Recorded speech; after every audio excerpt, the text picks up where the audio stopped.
Welcome to Building Texas with Justin McKenzie and Summer Babar, sponsored by the Boerne County Economic Development Corporation and Das Greenhouse. And now, here's your host, Justin McKenzie. Welcome to Building Texas, where we sit down with the most interesting people who are making an impact locally, regionally, and across the state of Texas. Today, I'm excited to have somebody here from the Center of Medical Tourism Research at the University of Incarnate Word. David Vequist is joining us to tell us all about medical tourism. And when I hear that term, I think of trips south of the border for dental work or other cosmetic surgeries, but I think we're going to learn a lot today. Summer, how are you? I'm excited. I'm excited to be here. I actually, in our very short pre-show chat, didn't realize how many things that I didn't consider medical tourism are medical tourism. So I'm really excited to chat with you and hear about your work. Well, David, I'd love for you to introduce yourself to us and the listeners, and where would we know you? Where would we recognize you from in San Antonio? Excellent. Well, thank you very much for having me. First of all, I'm just very proud to be here and proud to be representing the hill country of Texas as well. I'm a proud resident over in the Spring Branch, Bulverde area, and so love this area. So I'm with the Center for Medical Tourism Research, medicaltourismresearch.org. It's part of the Lewis Center of the Americas at the University of the Incarnate Word. I've been doing research on medical tourism for a little over 15 years, been a faculty member for the HEB School of Business Administration for over 22 some years. And prior to that was an executive with the Methodist Healthcare System and also HCA, which is one of their joint venture partners. And then prior to that was a consultant with Ernst & Young. And my gosh, if you've heard about people going to Mexico, for example, a tragic situation that happened a few months back that was covered by the national media. If you've read Afar Magazine, in the New York Times, Fortune, Wall Street Journal, Washington Post, you've probably seen my interviews about this incredibly complex and interesting, very fascinating trend of people traveling both domestically and internationally for healthcare. I learned a lot in that opening. I didn't recognize HEB's business schools here at the University of Incarnate Word. That's correct. And then Incarnate Word is their first step into academic research, institutional research. Is that what I understand? Well, so obviously they've been around since 1881, but I'm probably one of the first professors that is considered, I'm kind of a Sheldon Cooper, like where I'm not doing teaching full time. I do research half time and then teaching half time. And that's because my research, I was one of the first researchers in the world to actually focus on medical travel or health tourism, as it's also called around the world. And that led me to getting had quite a nice little run of things. Been able to do work for the UN, done consulting for, I think, 6 or 7 different countries around the world, including places like Korea and Malaysia, Colombia, Guatemala, Turkey, Germany, and others. And so that led to the university saying, hey, listen, you're getting lots of awareness brought to the university, so we'd like you to go ahead and continue to do more of that and spend more time focusing on your research. And so I'm a part-time teacher, part-time researcher. Fantastic. So I have to admit, I've heard a lot about people coming to the U.S. from Canada. My husband's family has a lot of relatives in Canada, and from their experience, the wait lists and wait times for medical procedures are incredibly long. And so oftentimes if it's something pressing or that they feel is urgent, they'll come here and stay with, a family member and go have whatever procedure it is done and pay for that. Obviously, that's medical tourism, but are there broader trends? Do you see it often where private, payer systems like the U.S. are traveling abroad to more socialized forms of medicine, or is it a broader, trend that more socialized medicine countries, patients are traveling into more private payer systems? That's correct. Yeah. No, what you heard about and you've seen in terms of Canadian patients coming into the United States is actually the trend. So around the world, private healthcare systems, private healthcare facilities are the ones that people predominantly travel for or to. So the typically countries that make it more readily available for, say, capitalists to invest in good healthcare tend to have more medical tourism. So the United States, believe it or not, even though it's a very large country, tends to be a net receiver in terms of total proceeds coming in. So we actually, historically, up until 2019, and it's been recovering, but a little slower, and that's due to geopolitical events. For example, we're no longer getting as many Chinese, and we're not getting as many Russians and Ukrainians, and obviously, most likely, we're probably not going to get as many people from the Middle East based on geopolitical events that are currently going on. So, but typically we are a net receiver. When it comes to Canada, for example, I had a podcaster one time ask me and said, is it true what I've heard that more Americans go to Canada? And I was like, absolutely not. If you look at the numbers, and the Canadian authorities also verify this with their numbers, we get way more Canadians than we get Americans that go into Canada. And that's because they have very few private facilities, and actually they have almost a certificate of need type of system in some of the provinces where you can't build private hospitals. Wow. So, and if you look at the overall outcomes in terms of these private facilities, for example, oncology, 5 and 10 year survival rates, the United States is by far better. And the same is true in places like India. So India has a very robust private system. It's one of the top medical tourism countries in the world.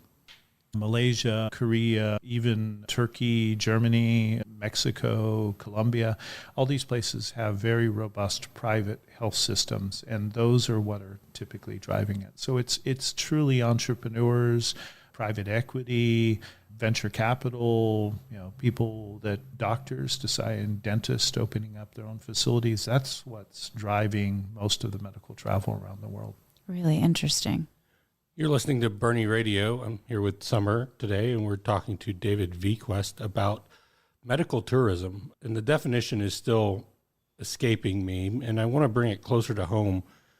Incarnate Word is a wonderful facility in San Antonio, institution in San Antonio. They're investing in this research because it has to be making an impact locally. So when we think about how we're building, I know the Houston Medical Center gets a lot of publicity around MD Anderson and others there, Dallas with the Shriner Hospital and other very significant medical areas. But San Antonio, as a local San Antonian, I know I passed Methodist in the medical center, but I don't know that a lot of research or a lot of specialty is happening. Am I wrong to make that assumption as I'm driving through town? There is some good things happening in particularly South and Central Texas, and I'll get to that. Real quickly, I'd like to clarify what exactly we see medical travel or medical tourism is, because you bring up a good point. It's vague, and it tends to be a continuum of behaviors, a continuum of health-seeking behaviors. Truly patient consumerism, which has taken hold not only in the United States but around the world, mostly through globalization, the rise of information on the internet, particularly through social media and other sources. And what we see is people are truly taking charge of their healthcare and trying to get healthcare that they want at the price they want, at the quality they want, and the location they want. And so that's truly driving this. And by continuum, I mean everything from, say, what we consider kind of light health tourism to heavier, meaning, say, less invasive to more invasive. So wellness, things like pharmacy tourism, dental tourism, fertility tourism, surrogacy tourism. We have medical surgical facilities, of course, that receive a lot of patients. And then, including as part of that would be like cosmetic surgery. And then we also have things that are interesting for people that are traveling for psychedelics, people that travel for marijuana, people that travel for deaf tourism. There's people that will go to other locations for doctor-assisted suicide, particularly Switzerland is well known for having several facilities that people travel to. So when you include all of those, we actually have some momentum, if you will, going on in particularly South and Central Texas. And I want to expand it beyond just San Antonio to include up here in the Hill Country as well. So we've had strengths in the past and perhaps still in terms of rehabilitation. We have things in terms of, again, wound care, burn care with the Center for the Intrepid and some of the expertise that's built up here. We've also had in the past some surgeons that were associated with the Spurs that did a lot of surgery on wrists that became very well known. We also have specialty associated with the University of Texas, the Health Science Center in terms of blood-based cancers. And recently, a few years back, an agreement was reached between MD Anderson, which is part of the UT system, in terms of their brand, to be able to share that brand and to share the expertise with the University of Texas system here in San Antonio. So I think we're going to see increases of people traveling into the Hill Country for health care, and it may come in a variety of ways. I wouldn't be surprised if we see more rehabilitation, treatment for addictions. There's a UN World Health Organization study that's now suggesting that 1 in 4 people in the world have a mental health issue, including addictions, not just the United States problem. It's a worldwide problem. We're going to see increasing amounts of either physicians that are semi-retired or partially retired coming, I think, into this region because this is a good place to come and live and raise a family. The cost of living is reasonable compared to, living where the Yankees do in New York or where California, and coming from California. So I think we're going to continue to see that. Oh, and by the way, I forgot to mention the wellness trend, which is quite frankly one of the fastest growing and most dynamic industries in the world. So this idea of a blue zone within the South and Central Texas area with all our wonderful weather, trees, rocks, good food, good wine, all the things we have going on here. I wouldn't be surprised to see wellness continue to grow. When we come back from the break, I want to dive into the blue zone and what makes the Hill Country in this region really primed for future growth. My name's Justin McKenzie. You're listening to Building Texas on Boerne Radio 103.9. Join us after the break as we dive deeper with David. This is Justin McKenzie from Building Texas. Today's segment is brought to you by Das Greenhouse. Das Greenhouse is a business incubator launched here in Boerne to serve our local community. Das Greenhouse is a place where you can come to grow your idea. Our goal is to make Boerne accessible to people who are looking to grow a business, expand a business, or learn more about what's out there in their community and get involved. Visit us at dasgreenhouse.org or come visit us at 7 Upper Balcones Road, Boerne, Texas. Das Greenhouse.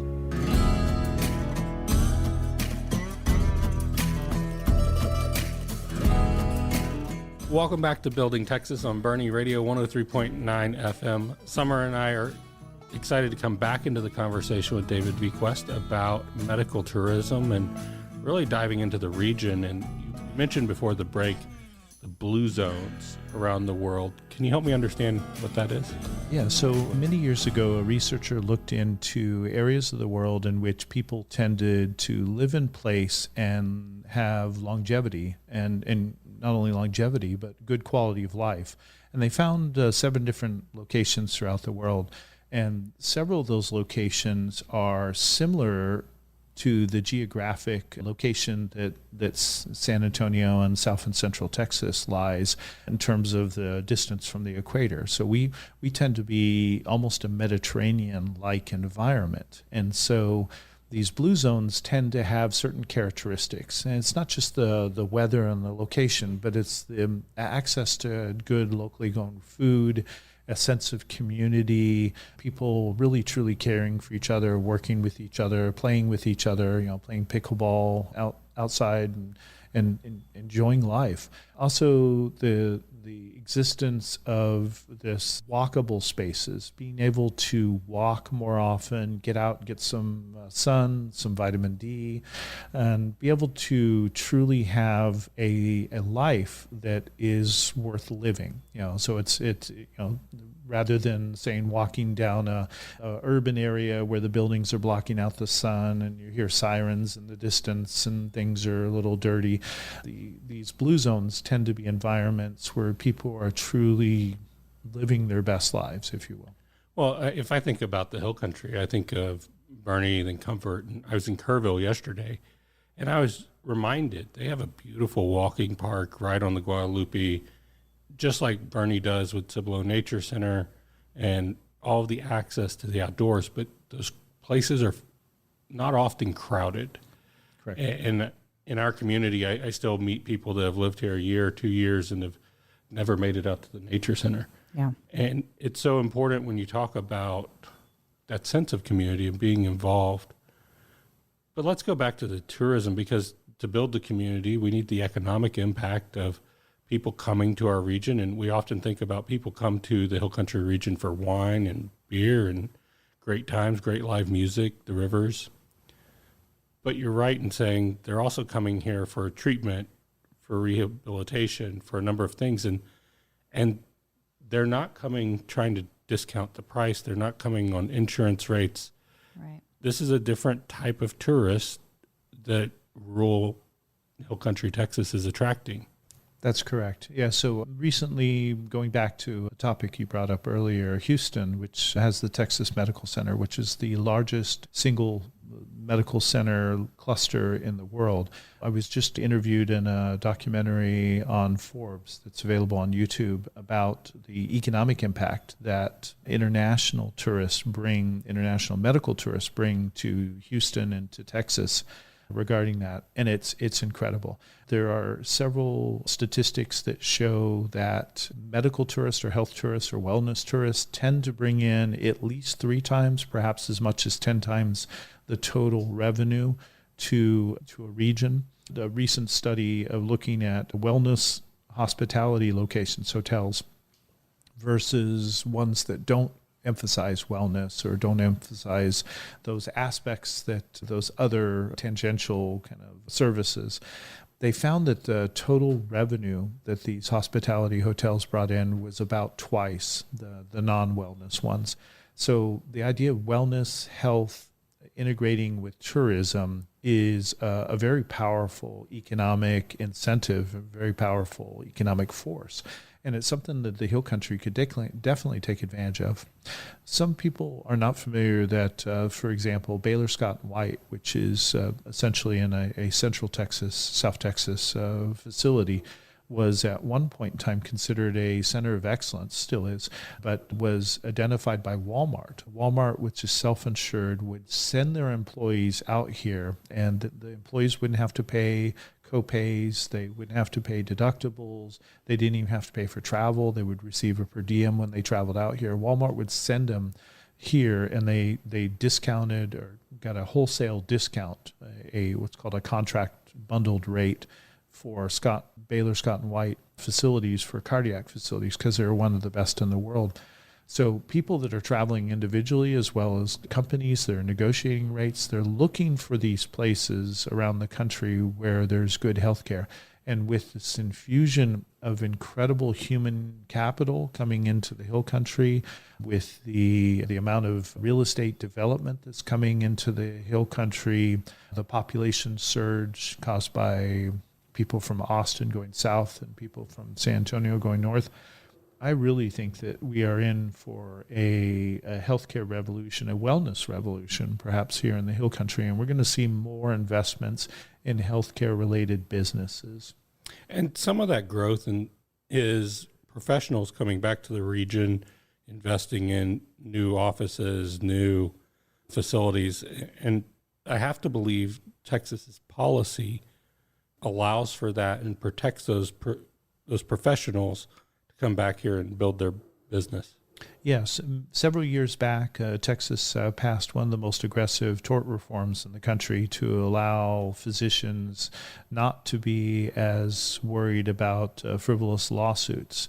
And so what has happened is we've seen a growth in physicians and physicians that are particularly interested in developing their own practices, whether that's a direct primary care, DPC practice. We've seen concierge medicine growth. I was in New Braunfels not too long ago and went into a little ice cream shop that had started up, and it turned out it was a physician and his wife that owned it. He was also an author, but came here for his family because he wanted to have a better overall quality of life. And when we have people like that coming into town, we have the right recipe, if you will, for phenomenal growth in terms of hospitality combined with health and also this whole wellness longevity trend. You combine that with good food, good wine, a lot of sunshine. There's a lot of good things going on here. I'm so sorry. I didn't mean to jump over you, Justin. I was just going to make the point that good wine is very important to your health, in my opinion. It also highlights that patients don't travel alone. That's right. That's exactly right. They don't travel alone. And I also just want to drive home the point, because I think being an American, it's always really difficult to understand the idea of someone choosing to pay out of pocket for a procedure. And so I think it's really important to drive home. Attracting these types of tourists here is very akin to attracting other types of tourists here, in the sense that this is a straight cash influx into the economy. This is not a redistribution of payer spending. So I just wanted to drive that piece home too, because I think it's important for the listener to understand what that means for the local economy. Yeah, this is a uniquely American idea that's actually sweeping the world right now. Dr. Michael Porter, when we were having debates years ago about healthcare reform in the United States, suggested that people don't look for healthcare in the way of, they don't think about it in terms of strictly cost versus quality. It's a combined concept, which is value. They look for value. It's like, saying I'm going to buy a car, but I want the cheapest car, and I don't care if it has an engine or tires or steering wheel. Well, it's not going to do you any good. So you're actually looking for the best value you can get in terms of a car, something that drives, will get you to work, but also it's affordable. So people want quality health care, but they want it at the price that they can afford. And if they can afford more, they'll get higher quality. That's what people are traveling for typically. Since we've already touched on boomerang talent coming back to be professionals here, the other thing that I like to talk about is how we're preparing a workforce. And Boerne ISD, when we talked to Dr. Price, talked about their curriculum that is helping students get into the healthcare profession in high school, so that they're coming out with certifications, they're coming out able to go to work in the facilities that we're describing. To me, that is creating a sustainable economy, because people are going to need these treatments. People are traveling from all over the world to come to San Antonio, and we can expand that into the Hill Country for this type of service. And having the professional workforce out of the high school and then trained further in San Antonio at UT Health or other great systems, how do you see communities really taking advantage of that and ensuring this health and wellness trend is part of their economic future? Yeah, so there's an organization that is akin to the IMF and Monetary Fund, but instead of lending money to countries, what they do is they give advice to corporations and other private businesses, private entities, NGOs, about how to make investments that help their communities. And they came up with 3 suggestions, which was, and first of all of those involve invest in healthcare. So there will never be enough investments in particularly private healthcare. And that's in a variety of regards. And healthcare entrepreneurs, healthcare facilities that actually see patients, medtech, pharmaceutical. If you look at the increase of utilization of healthcare that is occurring both in the United States and abroad, and by the way, millennials and Gen Z utilize healthcare more than Gen X and baby boomers did at similar ages. So we're seeing an increase in utilization of healthcare, which is a good thing. One of the reasons that, for example, the Japanese population is so healthy and live long is because they frequent doctors more often. So increased utilization actually is a good thing. Some people are going to worry about that because it's going to increase health expenditures overall. But again, investments in your future through healthcare are good. So the three things that we can do, all investments in healthcare, invest in, as you pointed out, health education. There will never be enough doctors. There will never be enough nurses. There will never be enough people that are rad techs. There will never be enough people that are farm techs. We can't produce enough of them. And so health education, which is a strength here in Texas, and if you look at San Antonio, we've got a couple of medical schools, we've got dental school, we've got a lot of good things going on. And the other one is investment, as I mentioned, in private health facilities. And that includes real estate development in terms of medical offices, hospitals, retirement communities, wellness communities, all that stuff, hospitality, that's wellness related. And then the third thing, this is an interesting one too, is we don't have enough healthcare administrators. So there aren't enough well-trained people. And some people are aware that we actually have Trinity University in San Antonio, which is considered one of the top, say, 20 healthcare administration programs in the world. We have another healthcare administration at UIW. We have one at San Marcos. So we actually are not bad off when it comes to the world of healthcare, because you need people that can run the healthcare facility, you need investments in those healthcare facilities, and of course you need the workers. And we've got, I think, really great opportunities here in this region.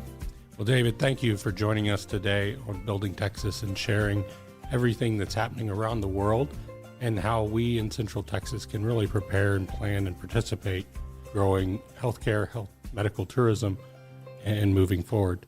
Thank you for the way that you are building Texas. Every week you'll learn more about what's being built so that you can understand the vision, find helpful resources, and know how to get involved. This is Building Texas, where we sit down with the most interesting people who are making an impact locally and statewide. Join us every Saturday at 9:30 right here on Boerne Radio. This is Justin McKenzie from Building Texas. Today's segment is brought to you by Das Greenhouse. Das Greenhouse is a business incubator launched here in Boerne to serve our local community. Das Greenhouse is a place where you can come to grow your idea. Our goal is to make Boerne accessible to people who are looking to grow a business, expand a business, or learn more about what's out there in their community and get involved. Visit us at dasgreenhouse.org or come visit us at 7 Upper Balcones Road, Boerne, Texas. Das Greenhouse. Boerne Radio 103.9 FM. Now let's head over to the Patrick Heath Public Library with Miss Constance for Children's Story Time. As the Patrick Heath Library is open today from 10 to 4, this is Boerne Radio.